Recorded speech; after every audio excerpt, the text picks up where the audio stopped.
Doit-on craindre une stagnation séculaire? C'est une question qu'on a déjà traitée à Aix, souvenez-vous, il y a 2 ans, il me semble, 3 ans, je ne sais plus, et sur laquelle, évidemment, on revient parce qu'on ne peut pas parler de prospérité si on n'a pas répondu clairement à cette question.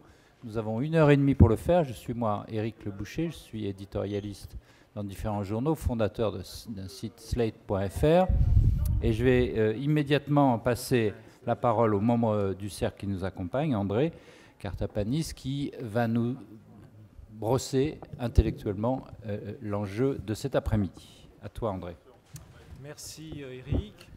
Alors, j'ai 5 minutes pour brosser un aperçu de ce qu'est la thématique qui a été retenue pour cette session. Doit-on craindre une stagnation séculaire? Alors, il faut parler vraiment mettre le micro au plus près de sa bouche. Donc je vais essayer de cadrer ce qu'est le contenu de l'interrogation qui a été définie. Doit-on craindre une stagnation séculaire? Alors la question finalement qui est posée derrière cette expression, sur laquelle je vais revenir, est de savoir si nous sommes à la veille d'une période de croissance molle, de croissance faible, dans les années futures, dans les décennies qui viennent. Et cette notion de stagnation séculaire vise à caractériser ce que l'on pourrait appeler les vents contraires, qui pourraient inhiber durablement la croissance économique à l'échelle de l'ensemble de l'économie mondiale.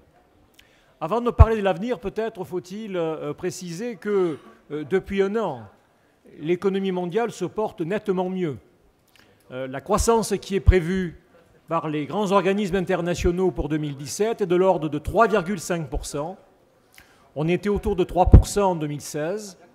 Bien sûr, c'est plus faible que les taux de 4 à 4,5% que l'on a connus avant la crise pendant les années 2000, mais il y a à l'évidence un progrès du point de vue de ce qu'est la conjoncture mondiale aujourd'hui. Toutefois, la pérennité de cette dynamique n'est pas assurée, et c'est justement ce que recouvrent les débats autour de la stagnation séculaire. En effet, depuis un discours qui avait été prononcé par Laurent Summers en 2013 au Fonds monétaire international, la notion de stagnation séculaire et le risque pour l'économie mondiale d'y être engluée a suscité pas mal de controverses, en référence en particulier à des débats qui avaient été inaugurés par Alvin Hansen en 1938 à propos de la croissance des États-Unis dans les années futures, notamment en présence d'un fort ralentissement de la croissance démographique au sein de l'économie américaine. Et Hansen mettait alors... 2 minutes, non. Non. Moi, j'ai 5 minutes au total. Bon, alors je vais vous dire en gros de quoi il s'agit. Donc, Hansen mettait en avant ce qu'étaient finalement les risques de ce ralentissement de la croissance démographique, mais également des opportunités d'investissement qui pourraient apparaître, notamment dans les secteurs à forte capitalisation. Ce débat a rebondi après cette conférence de Alvin Summers, du point de vue donc des incertitudes quant à ce que serait le train de croissance pour l'économie mondiale. Et cela à partir d'au moins 3 types d'explications ou 3 types de phénomènes. Premièrement, en se situant du côté de la demande, en mettant en avant les effets du vieillissement des populations, les effets également de la montée des inégalités sur la dynamique de la demande, s'exprimant en fait par une forte montée des taux d'épargne. Ces divers phénomènes ayant tendance à peser sur ce qu'est le taux d'intérêt naturel, le taux de profit de long terme dans l'activité économique, avec une difficulté à égaliser ce taux d'intérêt de long terme, le taux d'intérêt naturel, avec les taux réels observés, notamment compte tenu de la limite des taux zéro pour les taux à court terme ou pour les taux directeurs. Et donc une première approche, qui notamment a été défendue par Summers, consiste à mettre en avant durablement ce que nous appelons un output gap, et donc un déficit de demande adossé à la montée des taux d'épargne. Deuxième type d'explication qui a pu être mis en avant, ou en tout cas de justification à l'hypothèse d'un risque de stagnation séculaire, c'est du côté de l'offre, c'est-à-dire du côté de ce que sont les conditions de réalisation d'une production dans le long terme, ce que nous appelons l'offre potentielle. C'est évidemment Robert Gordon qui alors est mobilisé, en l'occurrence en mettant en avant plusieurs types de phénomènes. le ralentissement des gains de productivité, le vieillissement également des populations, une sorte de retard, une sorte de pénurie en matière d'innovation.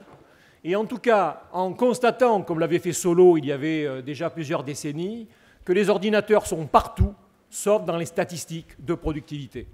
Et donc en mettant en avant ce qu'est, au total, donc, le risque d'avoir une offre potentielle qui puisse être à un niveau soutenu dans les années qui viennent. Alors pour conclure, puisque je vois que j'ai terminé mon temps de parole, mais j'ai écrit un petit texte qui vous permet d'aller un peu plus loin, si vous le souhaitez, qui est disponible sur le site. La question qui est posée, c'est finalement deux choses. Bon, d'une part, est-ce qu'il y a une réalité derrière cette inquiétude en matière de croissance longue, de croissance de long terme pour l'ensemble de l'économie mondiale? Et deuxièmement, si oui, quels sont les facteurs, quelles sont les origines qui peuvent justifier cette inquiétude? Merci. Merci André.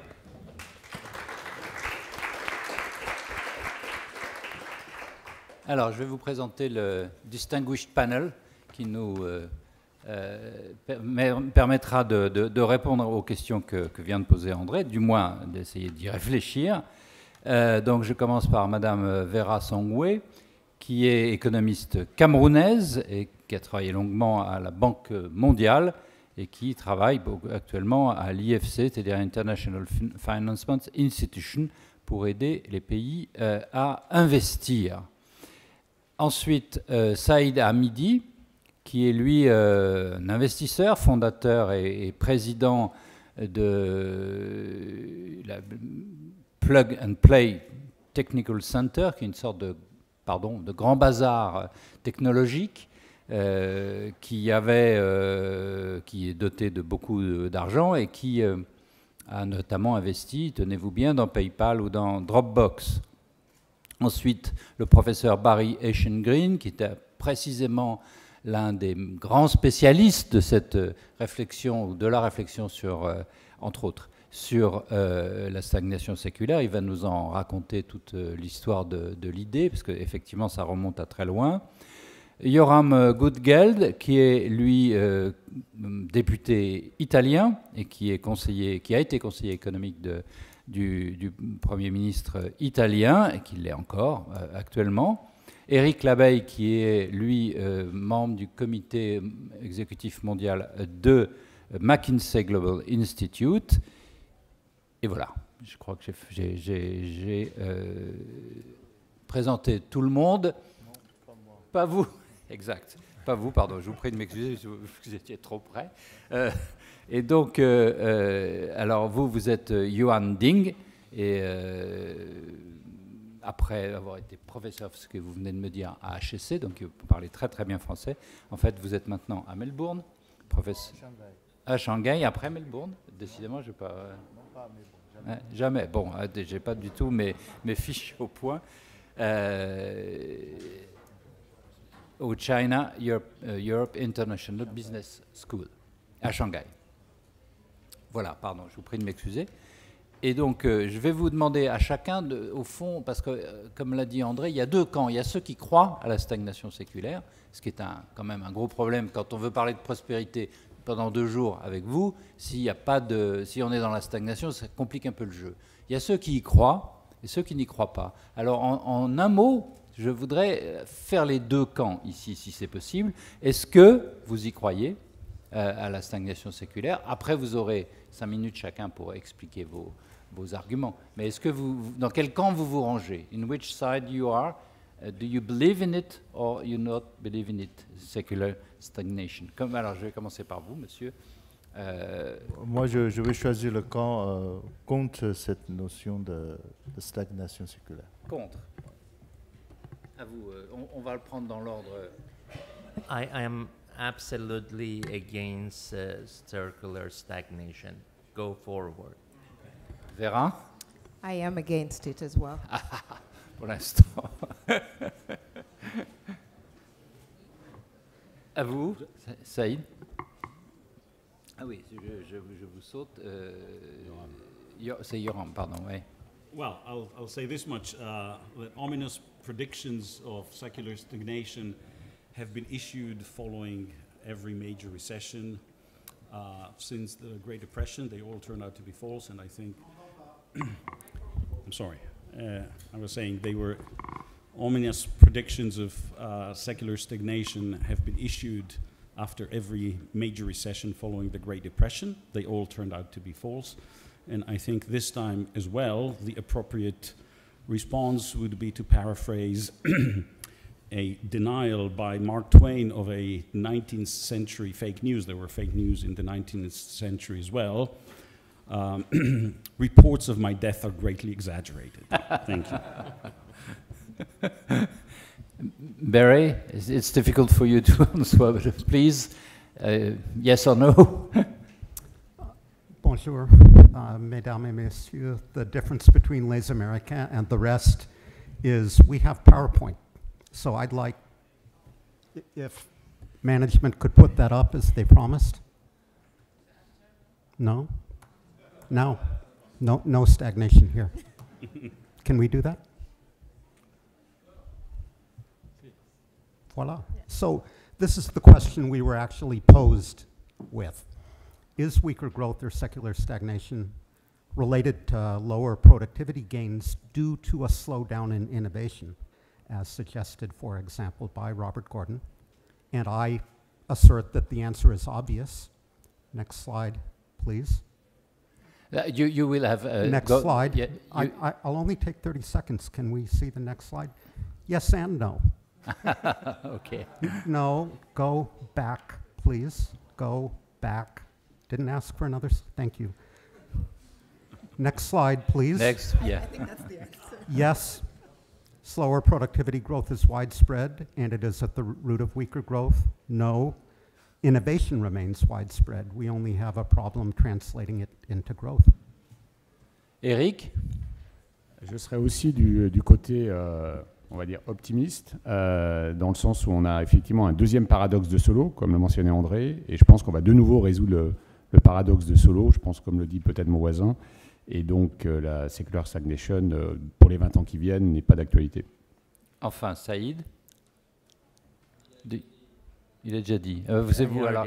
Je vois pas le dernier. Ah bah c'est André. Mais André, je ne sais pas si on te compte. Non, moi à la fin je ferai la conclusion. Tu concluras, d'accord. Alors voilà, bon, donc vous êtes plutôt tous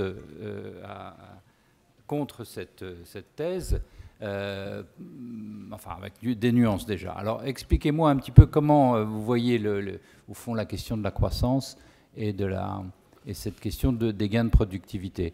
On commence par toi, Eric. Est-ce qu'on recommence dans l'autre sens? Eric, oui. Tu as donc là, cette fois-ci 5 minutes pour expliquer comment tu vois les choses sur le fond. D'accord. Alors, sur le fond, moi, je voulais explorer 4 pistes, en gros 4 moteurs de croissance qui me font penser que pour les 20 ans qui viennent, la croissance va être à la fois forte et vigoureuse. Le premier, simplement, ce sont les émergents. C'est la montée en puissance des consommateurs des pays émergents. C'est en cours depuis 10 ans, 15 ans, depuis les années 2000. On avait 1,2 milliard de consommateurs en 1990, 2,4 milliards en 2010, on en aura 4,2 milliards en 2025. Et donc ces consommateurs, bien entendu, créent de la demande, créent aussi, bien entendu, ce sont une force de travail, et ceci va continuer, au moins pour les 15 à 20 ans qui viennent, à alimenter fortement la croissance mondiale. On l'a vu tout à l'heure, hein, c'est 4,8% pour les années à venir, et au moins pour 10 à 15 ans. Ce qui se passe également, c'est qu'il y a des forts gains de productivité dans ces pays émergents. Quand on regarde les différents secteurs, hein, qui ont évidemment alimenté la demande intérieure, mais aussi ont été des usines mondiales, ces secteurs sont en train de se transformer, que ce soit l'automobile, la distribution, la santé, et à faire des gains de productivité de l'ordre de 3 à 4%, soit en rattrapage des niveaux de productivité des pays avancés, soit aussi en incluant de l'innovation. Donc à la fois la démographie plus ces gains de productivité vont alimenter fortement la croissance des émergents qui, avec un effet aussi, je dirais, induit sur les économies développées, vont créer des opportunités, soit d'investissement, soit d'exportation. Deuxième piste à explorer, c'est l'égalité homme-femme.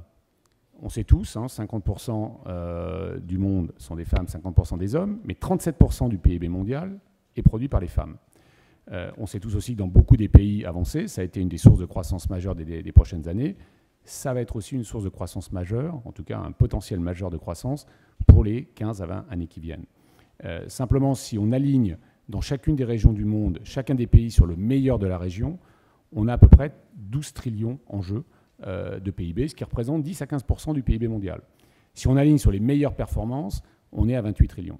Donc toute l'évolution à la fois sociétale et économique, puisqu'on voit bien que l'égalité économique est liée aussi à l'égalité sociétale, autour des hommes et des femmes dans tous les pays du monde, a un potentiel de croissance économique fort. Évidemment, pour en arriver là, les questions vont être des questions d'éducation, des questions d'inclusion financière digitale, des questions de protection légale, des questions aussi de changement de mentalité. Mais très clairement ici, on a de nouveau un réservoir, on va dire, de potentiel de par l'évolution sociétale et économique. Troisième élément, c'est le potentiel majeur de l'innovation et du digital. Là, de nouveau, c'est la résolution du deuxième paradoxe de Solow. On voit la productivité aujourd'hui au niveau de l'entreprise. On le voit tous, hein, chacun d'entre nous dans notre entreprise. Et on le voit aussi dans les entreprises les plus digitales. Ce sont les plus productives, les plus innovantes, les plus profitables, les plus fortement en croissance, 2 à 3 fois plus que les autres. Celles aussi qui ont les plus forts taux de croissance des salaires. Mais aujourd'hui, ce sont des entreprises à la frontière. On n'a pas encore transformé complètement les différents secteurs. Et c'est pour ça que le paradoxe de Solow, c'est on le voit dans l'entreprise, on ne le voit pas encore dans l'économie. Pour moi, ce qui va se passer, c'est qu'on va arriver secteur par secteur à avoir un effet de masse dans chacun des secteurs qui, lui, va se voir au niveau de l'économie. C'est comme ça que le premier paradoxe, d'ailleurs, a été résolu entre 1996 et 2004. On a eu 4-5 secteurs, distribution, semi-conducteurs, télécommunications, qui ont fondamentalement fait des gains de productivité majeurs que l'on a vus, qui étaient la dernière période de gains de productivité à base de technologies d'information, mais tout un secteur en transformation. Et donc là, aujourd'hui, on a un taux de digitalisation des secteurs, en gros, de 18% aux États-Unis, de 12% en France, vis-à-vis des meilleurs secteurs qui sont à 100%, ce qui veut dire qu'il y en a certains qui sont à 2 ou 3. Donc on est juste au début de la transformation. C'est quelques années de digitalisation. Si on prend 15 à 20 ans, on va avoir des secteurs, 1, 2, 3, une dizaine, qui, à un certain moment, vont avoir un effet d'entraînement et qui vont à ce moment-là se voir dans les gains de productivité. Notre estimation, c'est entre 0,8 et 1,4% de gains de productivité sur les 20 ans qui viennent potentiels par les technologies digitales, en particulier l'automatisation.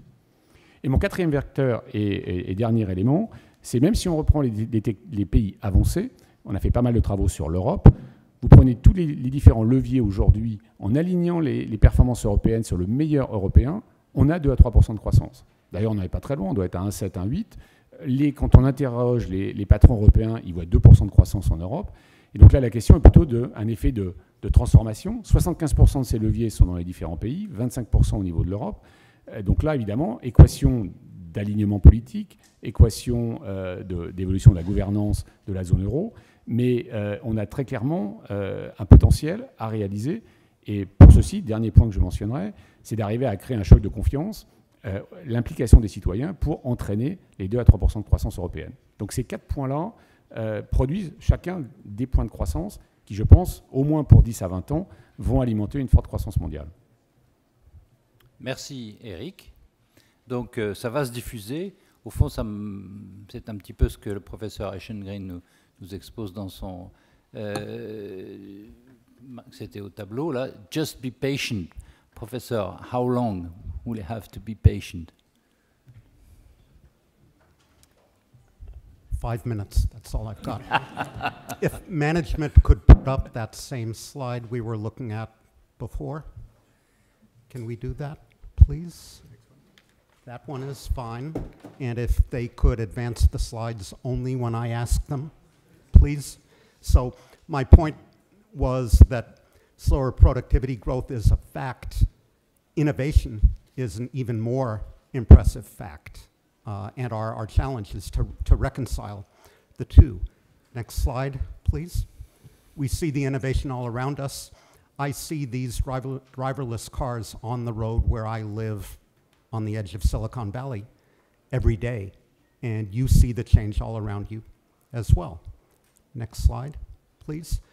At the same time, the productivity problem is equally obvious. So my go-to place for data on productivity is the Conference Board because they massage the data to be comparable internationally. They demonstrate that total factor productivity growth, the most encompassing measure, has risen historically at 1% a year globally. That was true as recently as on the eve of the global financial crisis. It is no longer true. TFP growth was 0 in 2013, 2014. It fell globally in 2015 and 2016. And moreover, this is true of every region. It's true in the US and Europe, of course. It is true in Latin America. It is true in Asia. It is true in China. It is true in Africa. Next slide, please. I think there are two basic ways of understanding this connect. I was told 6 minutes, not 5. Next slide, please. Way number one is that we are seeing a number of different secular stagnation problems or productivity slump problems, and not just one. In the US and Europe, it reflects in part weak investment due to deleveraging in the aftermath of the global financial crisis. In China and other middle-income countries, on the other hand, it reflects the ratcheting down of growth that you would expect to get after the artificial commodity and export boom of the pre-2013 people. And when the tide goes out, revealing who is swimming naked, you discover that in large parts of the middle-income world, there are problems of inadequate educational attainment, uncertain property rights, questions about rule of law, excessive dependence on brute force capital accumulation to sustain growth, and that's no longer working as well as it did in the past. Next slide. That's what my co-authors and I find in this paper. Two Korean co-authors. Koreans know about productivity slowdowns. We find that such slowdowns are in fact ubiquitous. We find 3 or 4 dozen of them in the data globally, and we find they're most likely when global volatility is high, when the VIX, measure of global risk appetite, indicates that people are worried about volatility, when and where educational attainment is inadequate, when and where rule of law, property rights are weak, when and where reliance on investment for growth is excessive. Next slide, please. Second central point, disruptive technologies are disruptive. They lower productivity growth before they raise it because they disrupt existing ways of doing business. Example number 1, next slide. London black cabs. Try getting in and out of Heathrow when the black cabs and the Ubers are both queuing up and competing with one another at the same time. Next slide. Electronic medical records. My wife is a doc. She used to be able to see patients. Now she's hunched over a laptop trying to figure out how to input data. Productivity goes down when a sector is disrupted by new technology before it goes up. In my last minute, sirs, that's what happened with the steam engine. Productivity growth, TFP growth in England went down for 30 years after the diffusion of the steam engine rather than going up. Example number 2, next slide please. Electrification. Factories had to dismantle this whole system of pulleys and overhead shafts connecting machinery to the steam engine. When electricity came along, that took 20 years, during which productivity slumped. Next slide, please. So I think this is the process through which we're going now. Eric and I agree. We differ on the mechanism a little bit. I think we agree on the time frame. Thank you. But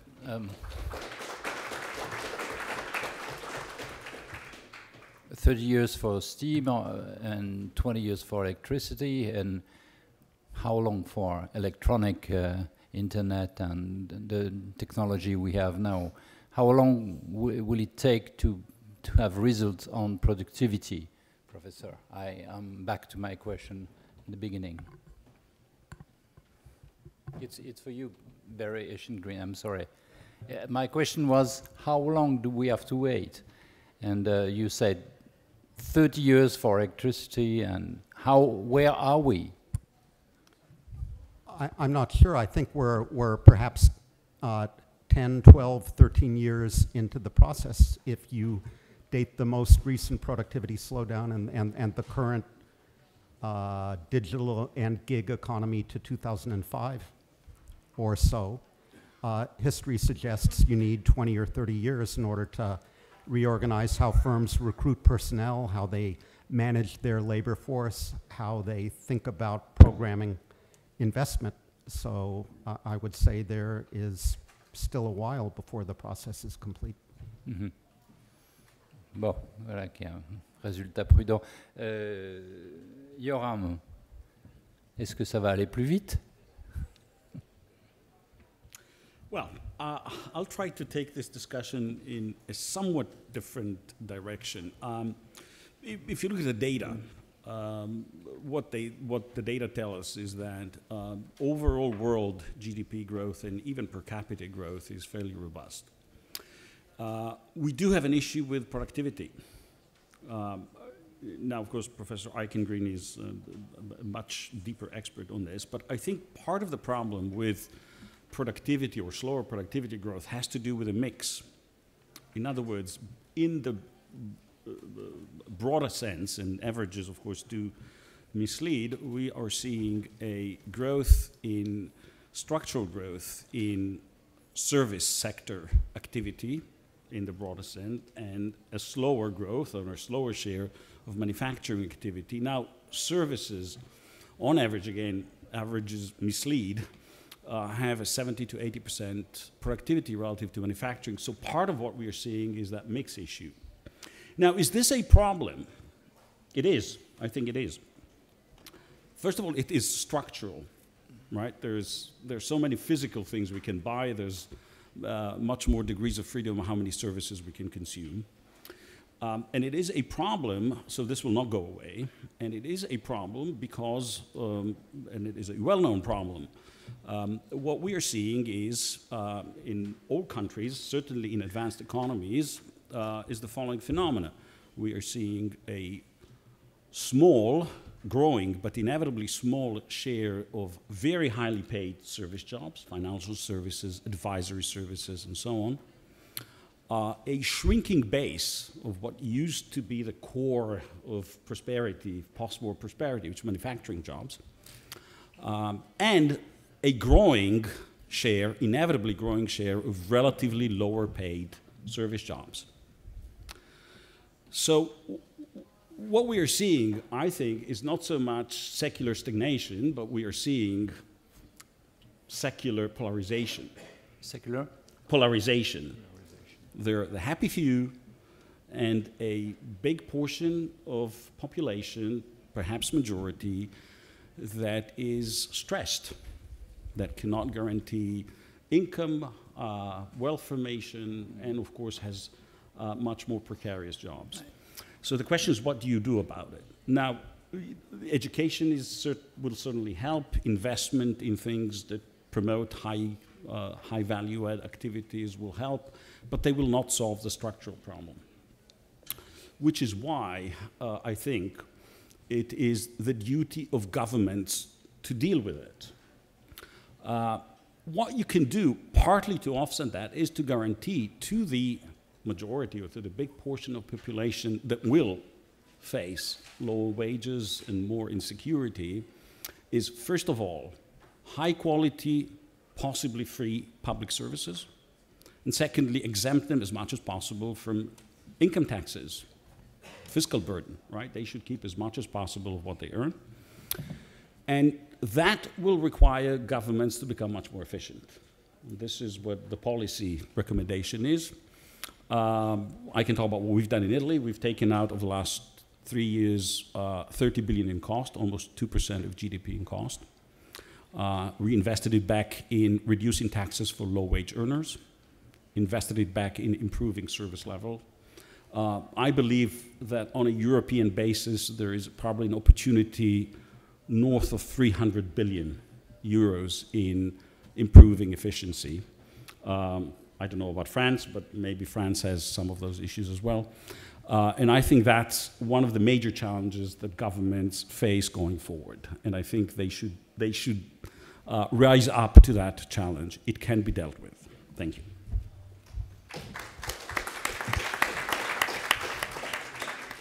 Merci. Si je résume, vous êtes donc du côté plutôt de Larry Summers. Il y a un problème de demande mondiale. C'est plutôt ça qui crée la faiblesse de la demande. Vera. Thank you. I will raise three things. I think the first one is, and I think as Yoram talked about, it's demand side. But coming from the private sector, I want to start maybe with Schumpeterian growth, which has been, I think, talked about a little bit here, and the whole concept of innovation and what we see today. I think that, as Barry's slide showed, in the past it took us 50, 70 years to get new innovation. What we are seeing now is, and as he said, innovation creates destruction. And so you have a high rise and then monopoly gain for a long time, and then you get back to loss of profits because you have new entrants. What we are seeing now is many more new entrants, but much larger conglomerates. So you are not getting the small and medium enterprises that are creating those jobs and creating the productivity that we see with rapid innovation in small enterprises. So I think it's a whole, if we go back to the Schumpeterian theory of growth, I think that's what's happening, but it's happening much faster, particularly in emerging market countries. So the catch-up time is much shorter, and we do not have as much productivity gain from one new innovation to the next. And I think we can actually see that already with Uber and the next step in transportation and some of the examples that you've given here today. That's the first part. I think what we're going to see is we're going to see short spurts of high growth and then slow growth, and spurts of high growth and slow growth. That is why when you ask the question, how long is it going to take? It's no longer going to take 30 to 50 years. It will take maybe 10 to 15 years, and then we get into another cycle.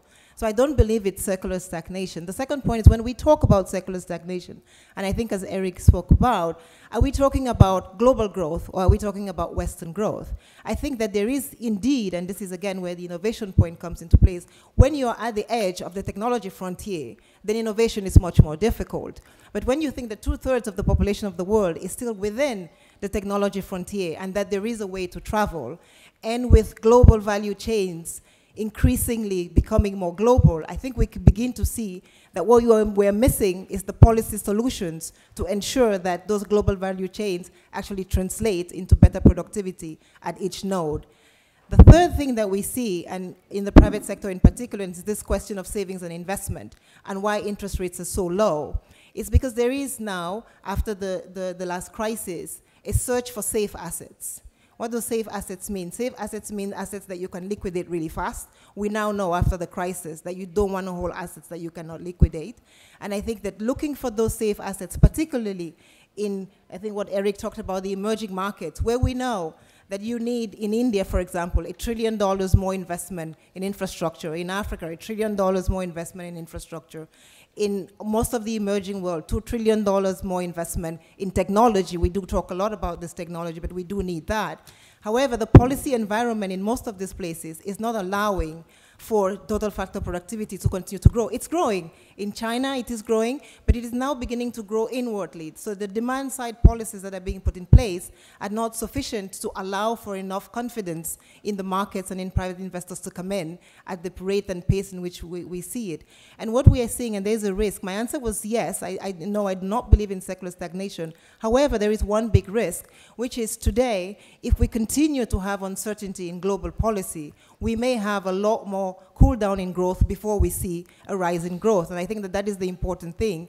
Stagnation will come from lack of trade, lack of innovation, because growth comes from innovation that is being passed on and the speed of passage. I think we've seen that in China, as China closes its markets, as the US closes its markets, as Europe closes its markets, and we begin to look at inward growth, then we will run the risk of having much longer secular stagnation. The larger countries will continue to grow, I think internally due to internal demand, but that cannot take you very far. So my sense is, no, we do not have secular stagnation, but for us to ensure that we get growth much faster and much quicker, we need government policies to ensure that there is openness. We need much safer assets, which really rely on policies that allow for transferability and liquidation of assets much faster than we now see in the markets.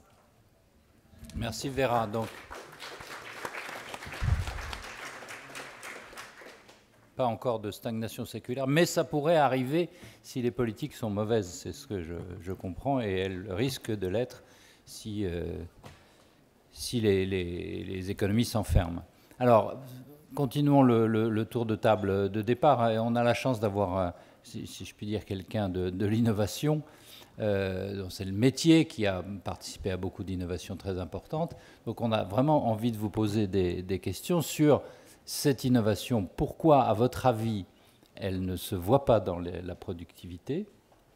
Ouais. Et la deuxième question qui était posée sur les salaires, est-ce que les nouvelles technologies vont un jour quand même arriver à rompre cette secular polarisation dont parlait tout à l'heure Yoram? Donc faites-nous un peu rêver sur des bonnes innovations utiles. Thank you very much for inviting me. You know, from the place I come from Silicon Valley, if you talk about stagnation, people laugh at you. You know, because I have lived there for 40 years, and I have never seen productivity as high as today. You know, if you take some of the examples in the world like Airbnb, Uber has $62 billion market cap. I flew Lufthansa yesterday, one of the best airlines in the world, and it has a less than $10 billion market cap.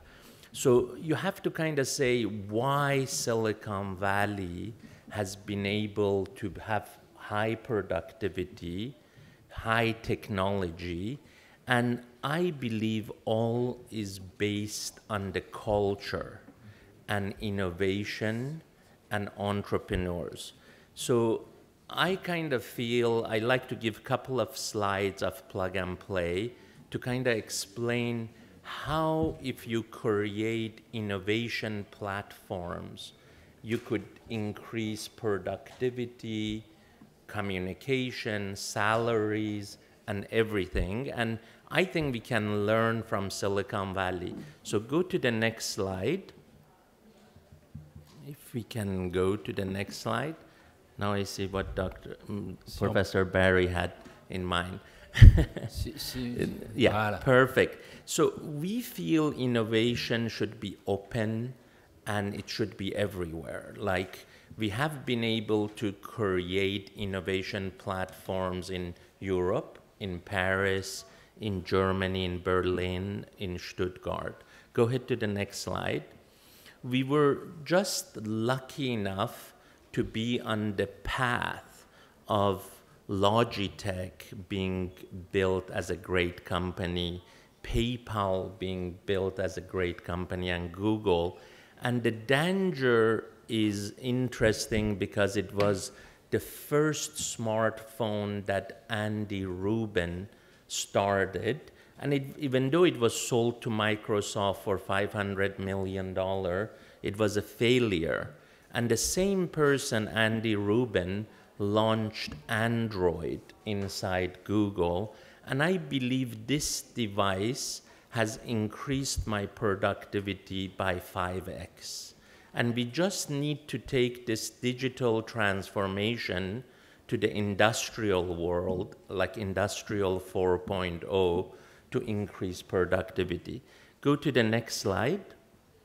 This is the footprint of Plug and Play globally with 22 offices. Go ahead to the next slide. This is what we have been able to do in Silicon Valley.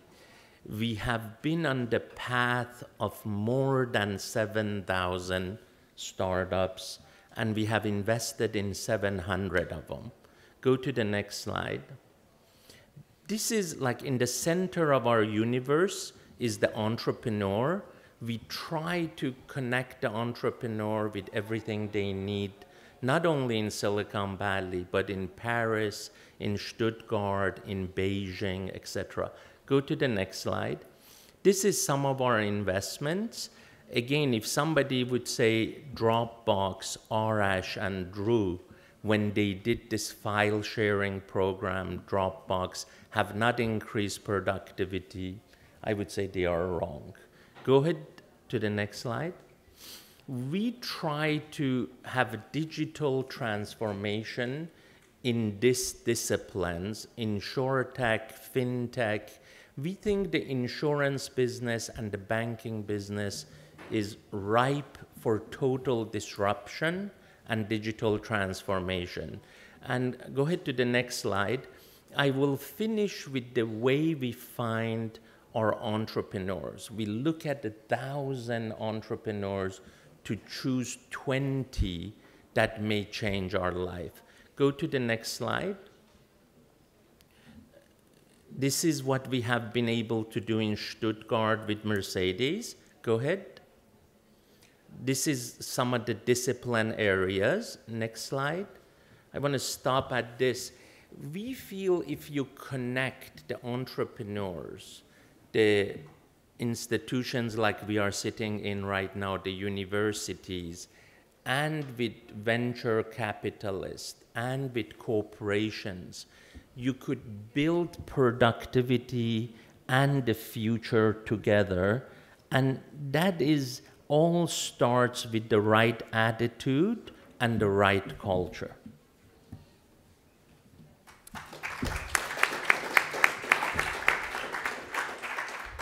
Thank you. Mais avant de passer au dernier intervenant, j'ai deux petites questions pour vous. La première, c'est the first question. Why the wife of Barry Eichengreen says that iPad doesn't bring productivity in her job, your wife, as you said, and why you, with your Android, say that your productivity has been multiplied by, I don't know, 5. Why the difference? You know, first, I believe I can conduct my business in 10 countries from this device. And if you don't consider that productivity, I don't know what you would. You know, so the whole idea is the information is on your fingertip, the connectivity is there. And again, I feel if you come to Silicon Valley, it's like, I don't know, there is incredible energy and positive energy. And I think, again, we just have to, Singapore has been able to duplicate it. Chile, Santiago, they have been able to duplicate it.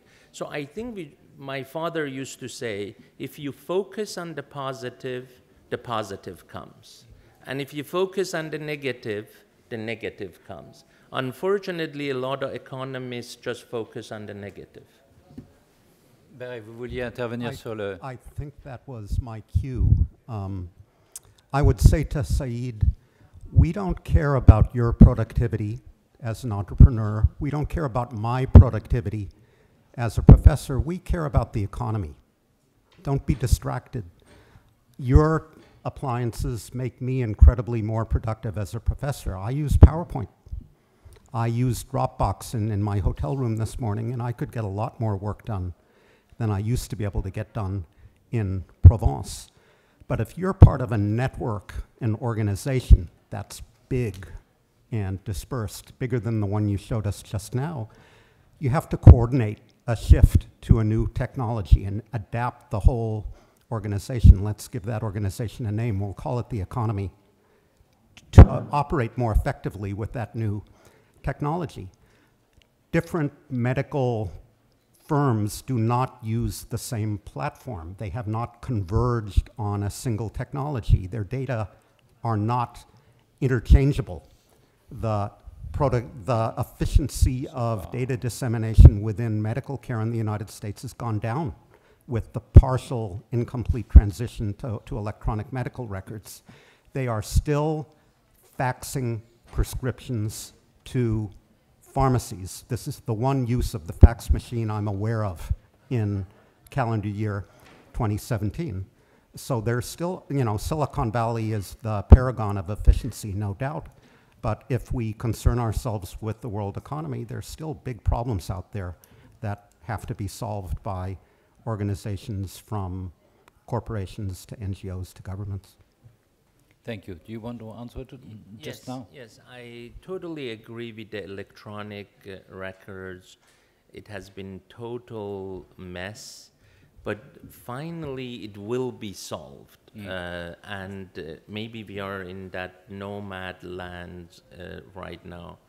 But again, I think productivity of the healthcare industry in America I should say, lack of productivity is really crippling US, the cost of healthcare. So that is where we need to change. And I am just the instrument of change. And I don't know which entrepreneur will solve the problem.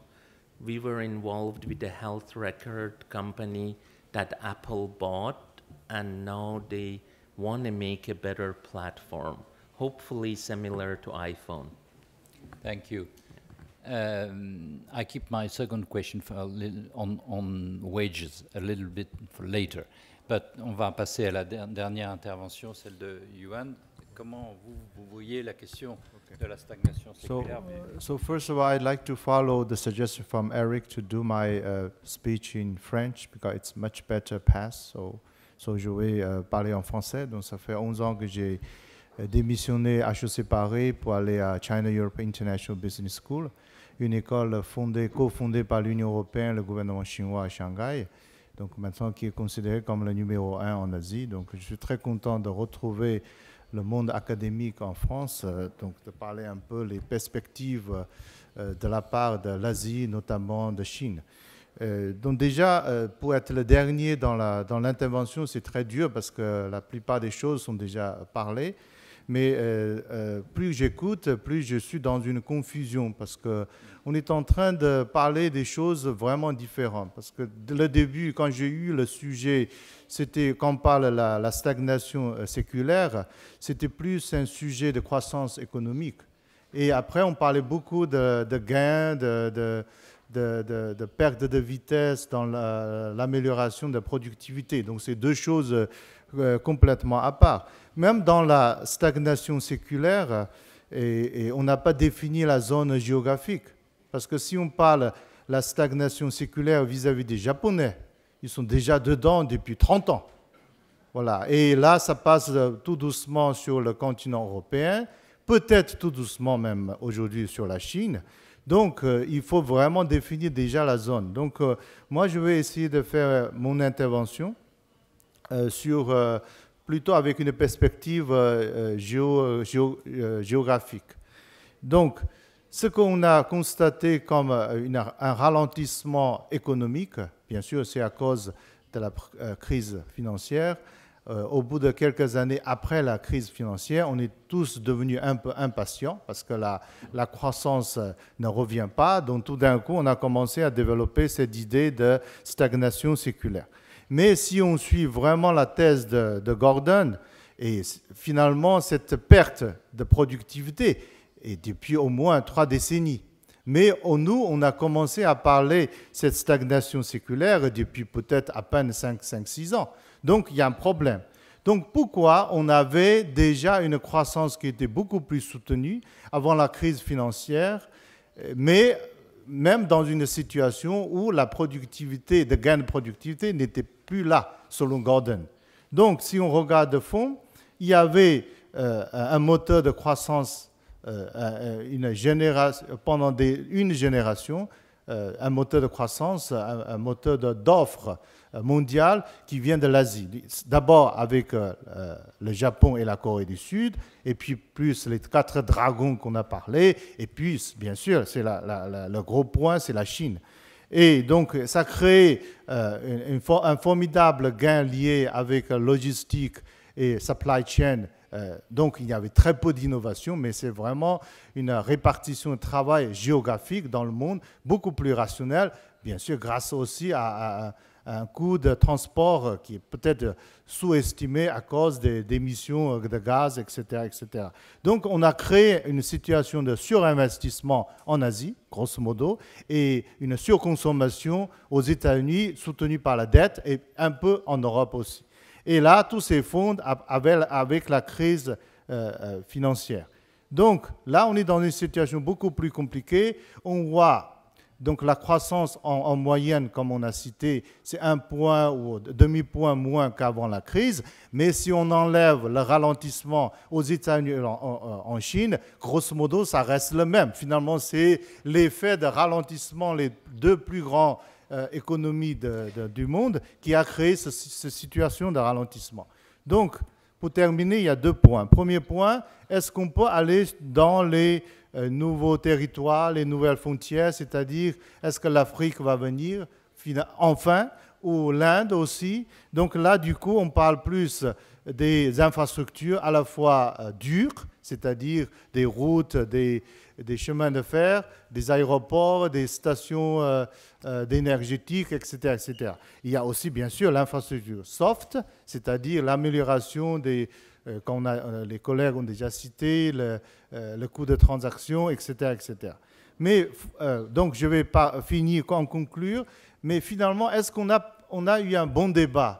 Je ne pense pas, parce que est-ce que c'est vraiment la croissance qui pose problème aujourd'hui, ou c'est plutôt la répartition des fruits de croissance, ou c'est la répartition des fruits de croissance parmi les pays qui pose problème, ou c'est plus la répartition des fruits de croissance dans le même pays, mais parmi les différentes couches sociales? Je m'arrête là. Merci beaucoup.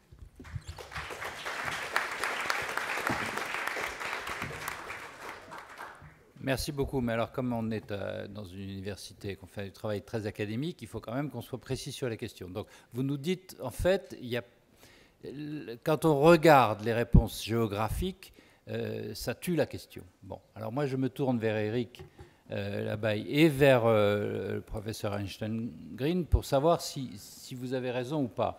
Est-ce qu'il y a un problème de stagnation dans les pays développés et pas globalement, oui ou non? Eric, est-ce que ça se limite à nous, aux pays, à l'Europe, aux États-Unis? Je pense que la question, historiquement, si on est sur la croissance, après sur la productivité, je pense que Barry en parlera tout à l'heure, mais sur la question de croissance, elle est venue essentiellement du ralentissement dans les pays avancés. Puisque quand on voit les pays en développement, je pense que ça a été émergent, la croissance, elle a peut-être ralenti un petit peu, elle n'est peut-être pas de 7 à 8, mais elle est de 4 à 5 dans certains. On voit d'autres qui accélèrent comme l'Inde. L'Afrique a été entre 4 et 6. Donc on est sur des ordres de grandeur et qui sont liés simplement à ce que je mentionnais tout à l'heure, c'est-à-dire qu'on a l'accession de classes moyennes, le développement économique, et donc à la fois du côté supply et du côté demande, on a le développement de marchés intérieurs et la participation à des marchés mondiaux. Donc ceci, moi pour le moment, quand on regarde sur 20 ans, certains pays vont faire face, on le sait tous, la Chine, à des questions démographiques, mais là viendra la question de la productivité, de la croissance de la productivité, mais d'autres ont encore un réservoir démographique important d'accession des classes moyennes, d'accession des femmes que je mentionnais tout à l'heure, à la participation économique. Donc pour moi, de nouveau, si on se met sur une vingtaine d'années, je ne pense pas que la stagnation économique est une question pertinente pour ces pays-là. Par contre, la question de la productivité dans les pays avancés, qui eux très souvent aussi un problème démographique, on parlait du Japon qui est le premier, l'Allemagne, l'Italie en termes démographiques ont aussi des échéances difficiles, eh bien la seule façon d'améliorer le PNB par capita, c'est d'améliorer la productivité. D'où cette question de la diffusion d'innovation, et de se dire est-ce qu'on peut repartir vers des 1,5 à 1,8 de croissance de productivité. Si on regarde les 50 dernières années, c'est la croissance moyenne. C'est 1,8 de productivité sur 50 ans et 1,8 d'amélioration dans le monde Oui, dans le monde. Si tu prends dans le monde, mais au début, jusqu'aux années 90, à 80%, c'était, on va dire, les pays aujourd'hui avancés qui étaient la source de la croissance. Il y avait 1,8 qui venait du travail, 1,8, donc la participation du travail, qui est à la fois taux de participation et démographie, et 1,8 qui venait de la productivité, pour une croissance moyenne sur 50 ans de 3,6. Il est clair que sur les 50 prochaines années, la croissance démographique sera plus faible, sûrement en dessous de 1, et donc du coup l'importance de la productivité. Mais de nouveau, sur 20 ans, je pense que la question est différente, et il faut toujours en fait se référer à la question démographique pour voir l'importance de la question de la productivité. Professor, how do you feel? Is it just an American and European question, the question of productivity, or a more global question? Because we're in a university, we've been told we have to be precise. Yeah. I'm talking precisely about total factor productivity growth, not economic growth or living standards, but the portion that is explained by improvements in the productivity of capital and labor.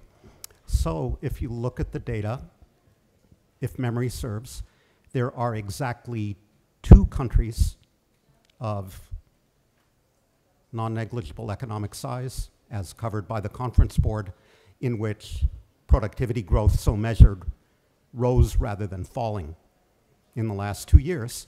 And those two countries were, wait for it, India and Indonesia. This suggests that it is a Latin American country, no Latin American problem. It's an African problem. TFP growth in the larger African economies has been declining since 2013. It's an Asian problem. Think for a minute, economic growth in China has fallen from 10+% to 6%. Their labor force is not growing slower, to speak of. They're not investing less. All that has changed is that productivity growth has stepped down dramatically in China. It's not simply an advanced country problem. Thank you. Johan veut répondre. Si on parle, Défendre sa thèse. non, c'est pas défendre ma thèse, c'est que en Chine, on est en train d'expérimenter une période douloureuse, c'est-à-dire de passage d'une économie tirée par l'investissement vers une économie qui est plus tirée par la consommation. Donc la semaine dernière, il y avait, comme vous le savez, il y avait le Summit Davos à Dalian, dont j'ai été, et il y avait bien sûr le discours du Premier ministre chinois qui a donné des chiffres concernant cette douloureuse transformation en Chine. Bien sûr, si on est dans une situation de ce type, la croissance est commencée à baisser, mais autant la création des employés reste très soutenue parce que les gros investissements dans les infrastructures n'absorbent peu d'emplois par rapport à ce qui se passe en Chine avec le développement, la consommation, les activités de services. Donc, c'est-à-dire les mesures qu'on voit aujourd'hui de mesurer l'économie chinoise pendant les 3 dernières décennies sont en train de perdre leur pertinence parce qu'on est dans un modèle qui est très très différent par rapport au modèle qui existait il y a à peine 4-5 ans. Voilà, je m'arrête.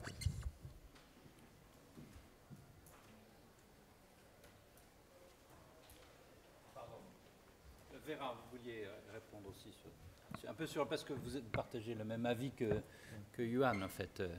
You know, I think I want to go back to the question of who are we worrying about and what is the unit of analysis for the growth.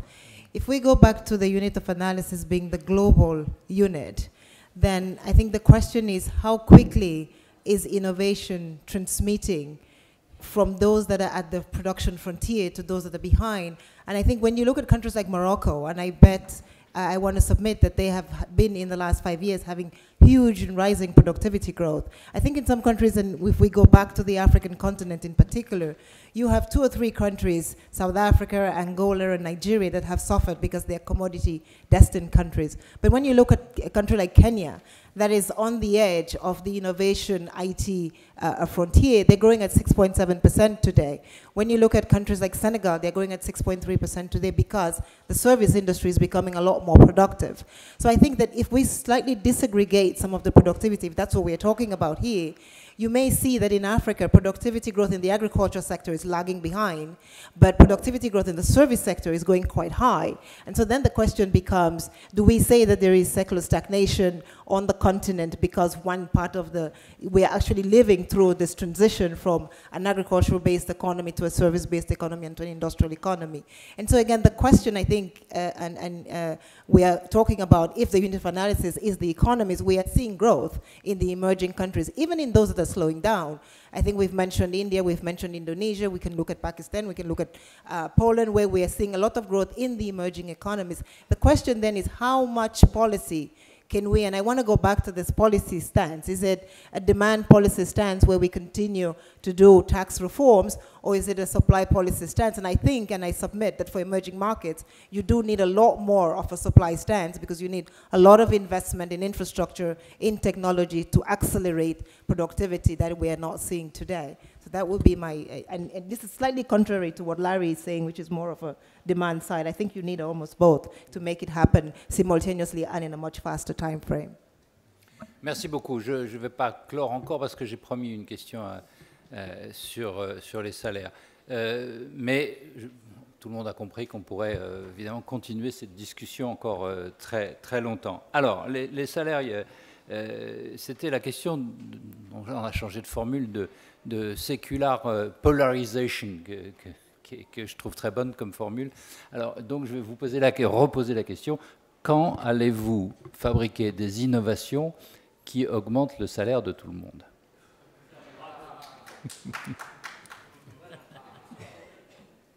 That will be up to the entrepreneurs to do that. I just help them along. But I think, the quality of life and like we talk about minimum wage in US, and majority of the people who are on minimum wage have to have 2 members of the family to work to just survive. Yeah. So, I believe, if most of the jobs in US right now are created by small companies. And that, I believe, is the engine of change. I am not as qualified as some of the members on the panel to talk in the macro level. But I believe if we have more entrepreneurs starting more companies in different industries, in service industries, in manufacturing, and we empower them to create jobs, the salaries will increase and the quality of life will increase. Barry, ne soyez pas trop pessimiste, hein, parce que là... Well, a pessimistic comment would be average real wages have been stagnant in the United States, in my country, for 30 plus years.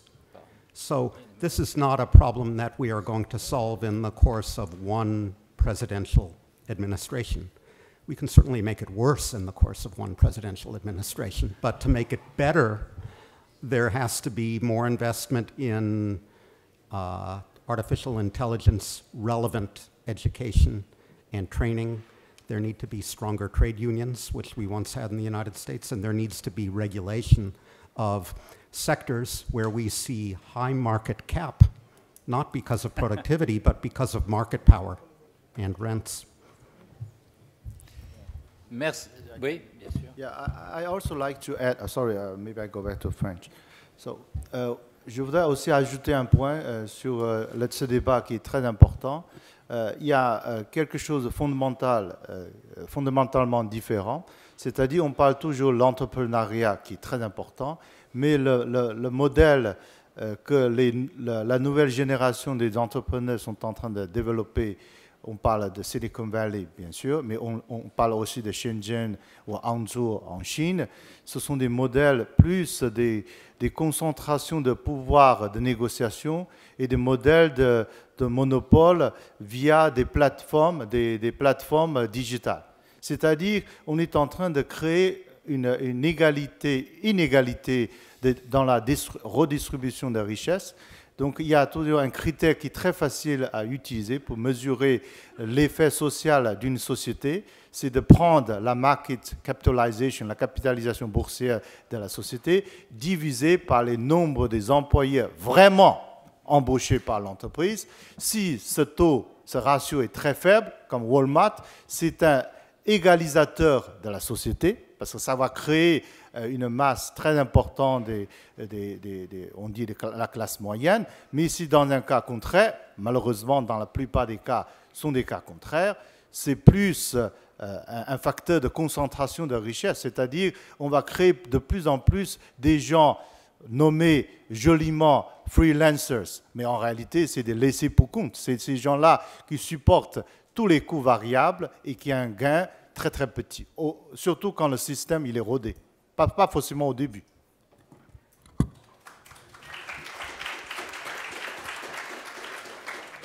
Très bien, alors le temps avance malheureusement, et donc il est de tradition à Aix qu'on passe à un petit débat avec la salle et que la première question soit posée par un étudiant. Il s'agit de Louis-Emmanuel Pilser, qui est étudiant à l'école polytechnique. Le voilà. Bonjour à tous, merci pour cette session très intéressante. Vous êtes plusieurs à avoir parlé des gains de productivité que vont nous offrir les nouvelles technologies, mais si on compare aux révolutions précédentes, donc je pense par exemple à l'électricité ou à la machine à vapeur, est-ce que vous pensez que le numérique va avoir un impact aussi important pour l'humanité que ces précédentes vagues d'innovation?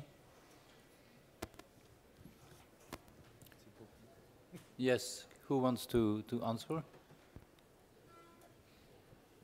Eric? Je veux bien commencer. Je suis plutôt du côté optimiste quand je vois toute la révolution numérique et ce qui se passe actuellement, c'est qu'on a une multiplicité. On a parlé du mobile, on a parlé d'intelligence artificielle, d'Internet des objets, de cloud, de robots, de 3D. Et en fait, c'est la combinaison de multiples innovations qui sont en train justement de créer cette innovation dont on parlait tout à l'heure. Comme je le mentionnais, quand on regarde l'impact sur le moyen terme, et de nouveau, il faut prendre 10, 15, 20 ans, les gains de productivité peuvent être de l'ordre de 1 à 1,5%, donc qui sont quand même des gains de productivité significatifs. Je rajouterais néanmoins qu'une des grosses questions dont on n'a pas encore parlé est le surplus consommateur.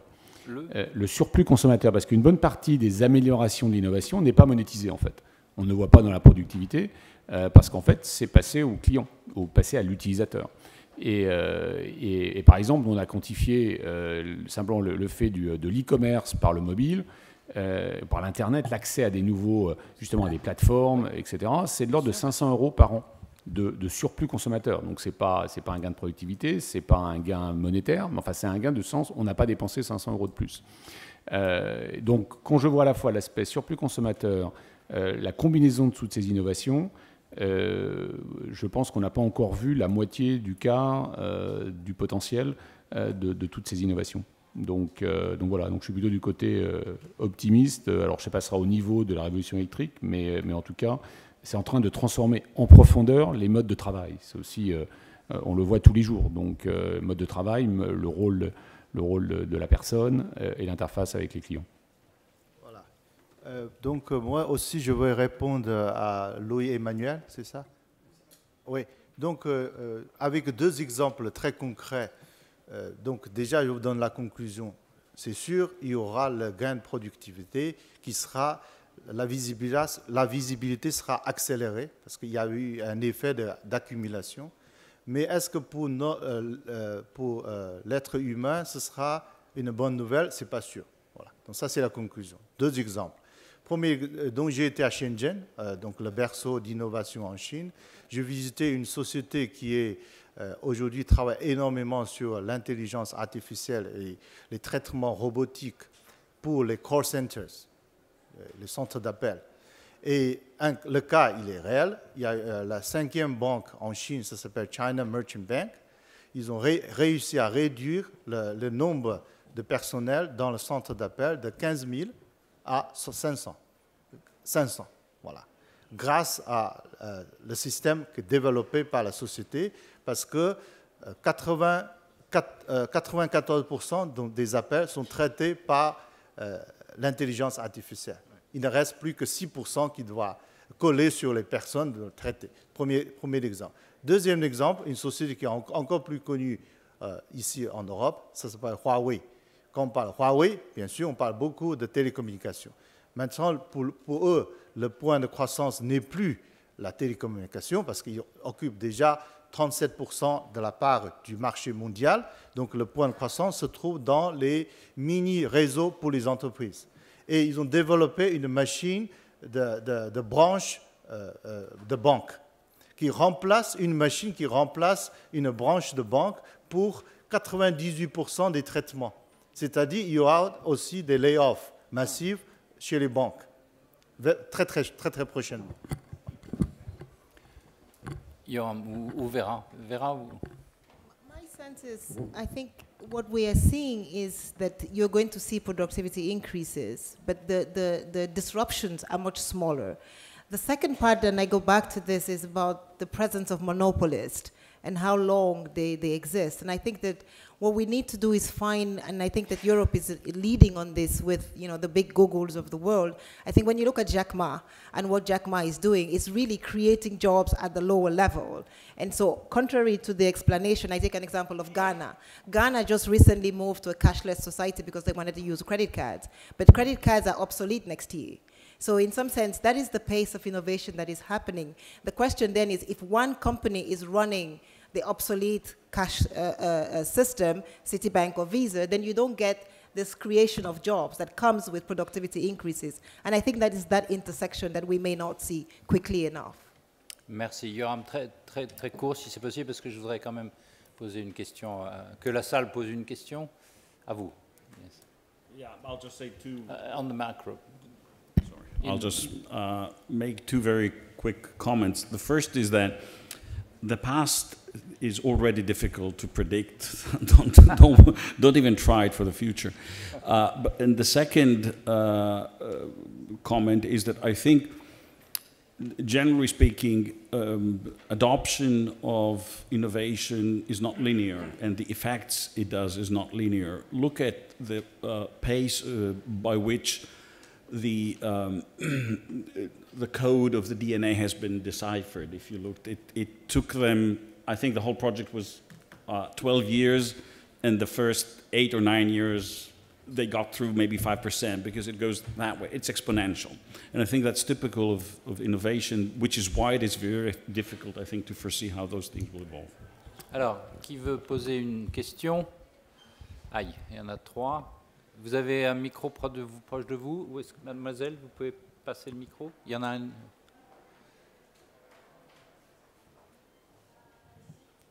Levez le bras parce qu'elle ne vous voit pas. Voilà.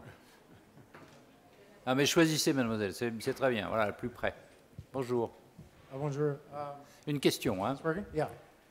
So I think you guys are kind of missing a big point, which is that if all these people get put out of jobs through this fantastic technology that all these high-tech companies are producing, you're not going to be able to buy the goods that are being produced. And so I'm an economist at Boston University. I have a little paper called Robots Are Us. You can go to my Kotlikov.net website. It shows that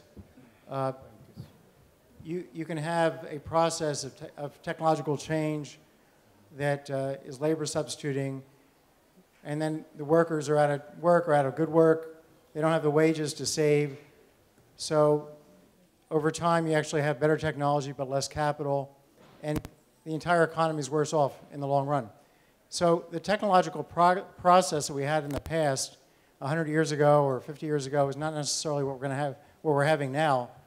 And I just wonder whether you folks in Silicon Valley, and those of you who are working with Silicon Valley, are asking these leaders, these CEOs, whether they understand about the fact that they're going to lose demand when they put all these, 7% of our workforce is in transportation. If we have all these driverless cars and trucks and airplanes, they're out of business. Is that question being asked? Merci. If I can try to answer that, I believe a lot of jobs move to China or lower salary manufacturing positions, and I don't think you could stop that. Even in US, before the farming became all with machines, there was 7 to 10% of the population working in farming. Now is less than 2% with more productivity. You have to just say what is going to happen is going to happen. We are not in control of it. Like Mr. Ding's example of 15,000 people on call center going to 500. I think because we are in a university and US just have to produce different type of jobs. I don't think you could stop the change. Productivity is going to happen even if you want it or you don't want it. Variation Green. Those guys in Silicon Valley do understand this. There are almost no girls there, but the guys who are there talk all the time about universal basic income, but they're talking about a non-problem.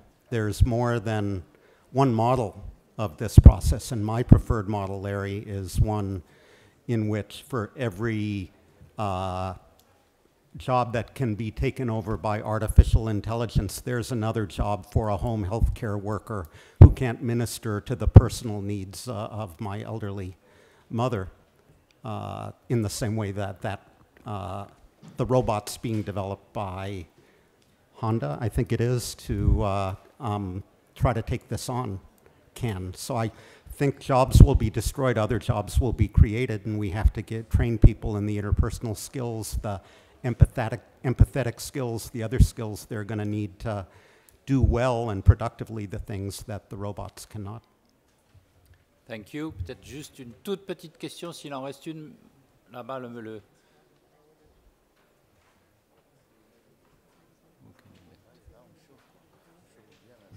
Hein? Ouais, oui. Une question courte, hein? Yeah, it will be a short question. I'm not sure the answer will be. So Benjamin Sibyl, I'm one of the invited students. So my question to all of you, but more particularly maybe Mrs. Songwei, Mr. Eichengreen, Mr. Yuan, is it possible to have the same debate, but through the question of price, and the question maybe of bad price? That is to say, is it still true that the value coming from the prices is tied to real wealth? And I want to illustrate this through some of points you already share with us. And I think you already kind of did it through the question of monopoly. Like, for example, you were talking about some innovations that are made, and there are real productivity growth made, but maybe investments don't go in those fields because there can be a... Je vais vous arrêter parce que ce n'est pas une question très simple. L'évolution des prix et de la technologie, ça nous reporte à quelque chose d'énorme.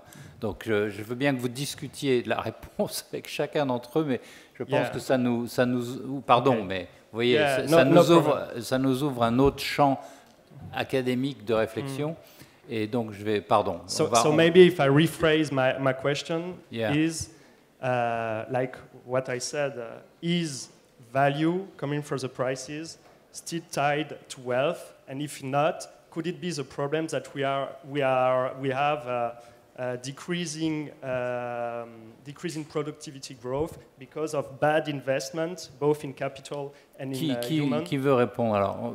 I don't think it's a question of productivity. I think it's a question of trust in the quality of the asset. And I think that that's what we are now seeing, is that because you have huge savings and lower interest rates, one of the theories is that people do not believe in the quality of the assets or the fastness in which you can make your asset liquid again. And hence there is a wait-and-see attitude in the markets. I just wanted to add that if we get more women working in Silicon Valley, maybe we will get more innovation and more jobs created in different segments of the economy to make it work. Voilà, du coup, je vais repasser la parole à André, qui va essayer, non pas de conclure, mais de relancer le débat, d'une certaine façon, pour que vous reveniez l'année prochaine. On reparlera de la même chose. À toi, André. Risque-toi. Bien. Bon, je crois qu'il n'est pas possible ni opportun de résumer ce qui a été abordé au cours de cette session très stimulante, passionnante par certains aspects. Alors, je vais me limiter à 2 ou 3 remarques assez simples. Alors, la question posée au départ était de savoir si l'on croit ou non à une croissance élevée, une croissance durable, soutenable à horizon 2020-2030. Je voudrais reformuler la question sans la dénaturer. Est-ce que vous croyez au paradis après la mort? À cette table, beaucoup y croient. En fait, nombreux sont les économistes qui aimeraient bien y croire, mais avec peut-être plus de prudence. Croire que depuis les années 2000, au-delà de l'intermède de la crise financière, nous sommes bien en transition, en adaptation, afin de soutenir l'idée que le digital, finalement, va créer un nouveau cercle vertueux de productivité et de croissance, c'est une croyance. Mais évidemment, on peut invoquer l'exemple de Hansen, pour qui c'était également une croyance en 1938 de prévoir une régression séculaire, une stagnation séculaire, et on sait qu'il s'est lourdement trompé, puisque nous avons eu à peu près 30 ans de croissance très élevée. Donc un premier, finalement, aperçu de ce qui a été dit, « In God we trust ». Mais on peut aussi être quelque peu agnostique face à cette croyance. Ma deuxième remarque, et en poursuivant peut-être le parallèle religieux, que faire aujourd'hui pour maximiser nos chances d'aller au paradis? Et donc de pouvoir vérifier que nous avons la grâce, c'est-à-dire une croissance de l'ordre de 4 à 4,5% dans les années 20, les années 30, à l'échelle globale. Eh bien, pour cela, je crois qu'il faut arrêter de commettre des péchés, et en particulier des péchés de court terme, c'est-à-dire en laissant se développer un certain nombre d'obstacles à la croissance économique. Et de ce point de vue, il faut lire attentivement Robert Gordon, car Robert Gordon ne dit pas seulement qu'il y a sans doute un risque de voir diminuer les opportunités d'innovation lourde, créant des grappes de productivité. Gordon nous dit également qu'il y a nombre d'obstacles aujourd'hui à la diffusion des inventions, à cause de l'arrivée à maturité des systèmes de formation qui ne permettent plus d'élever le degré de compétence, à cause également du fait qu'il y a une exclusion massive de nombre de populations, en particulier aux États-Unis, qui sortent ce faisant de la participation possible à l'offre de travail, à cause également du poids futur de l'endettement des États. Et donc il y a tout un ensemble de phénomènes qui interviennent dans la logique dite de l'offre, qui a été très largement présentée sous le nom de Gordon. Et puis, ça sera ma dernière remarque, ne pas oublier que l'on ne doit pas confondre une analyse microéconomique de la croissance future avec une analyse macroéconomique. Il est clair qu'une croissance longue, soutenable, suppose qu'il y ait une articulation de forte compatibilité entre dynamique de l'offre et dynamique de la demande. Pendant les années 2000, les mêmes types de raisonnements auraient pu être produits, mais en oubliant que la croissance du côté de la demande a été financée par l'endettement, et donc par le surendettement dont on a vu qu'elle a été la résultante au moment du déclenchement de la crise. Et donc, pour ne plus commettre de péché, et afin de libérer les énergies de caractère microéconomique, n'oublions pas ce que sont aujourd'hui les pesanteurs, les risques sur le plan macroéconomique. Le surendettement a progressé non seulement du côté des États, mais également des agents non financiers. Et le rebond de la croissance que nous connaissons est très largement financé à crédit. Il y a également une question qui se pose du côté de l'articulation entre niveau d'investissement et niveau de consommation. Le rebond de la croissance aujourd'hui est tiré par la consommation. Il n'est pas tiré en fait par un redémarrage de l'investissement. Et puis dernier point, ne négligeons jamais ce qu'est le poids des inégalités d'un côté et du vieillissement sur l'excès de demande, qui évidemment peut peser sur ce qu'est la demande solvable qui peut être proposée au développement des innovations. Donc la conclusion que je tirerai, c'est évidemment une ouverture pour des débats futurs. N'oublions pas le caractère macroéconomique de la croissance économique. Merci.